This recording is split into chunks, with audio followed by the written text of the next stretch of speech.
Welcome to our channel. Today we how to invest with Notion, quick tutorial step by step clearly. Open Notion and create a new page for your investment tracker.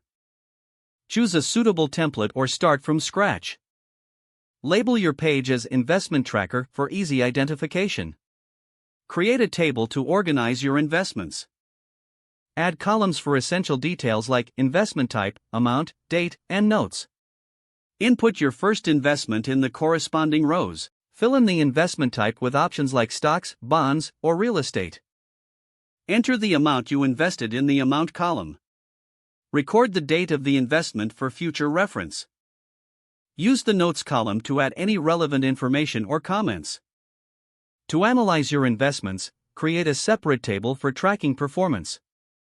Add columns for current value, gain/loss, and percentage change. Regularly update the current value to reflect market changes. Calculate gain or loss by subtracting the initial amount from the current value. Determine the percentage change with a simple formula. Utilize Notion's built-in database features to sort and filter your investments.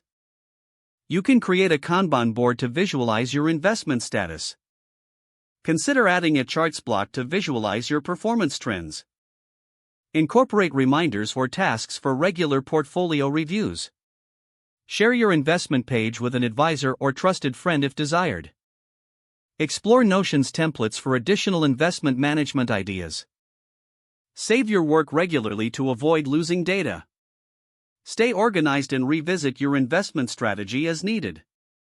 If the page does not load, refresh the browser or try again in a private or incognito window. Make sure you are using the correct email address, then retype it carefully to avoid small typos.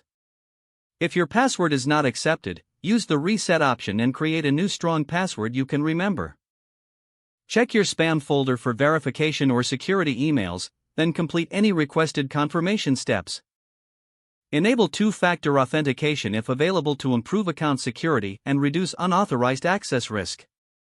After signing in, review your profile details so your contact information and settings are accurate and current. If you see an error message, note it down and try again after restarting your device and internet connection. Don't forget to like this video and subscribe to our channel for more step-by-step tech guides.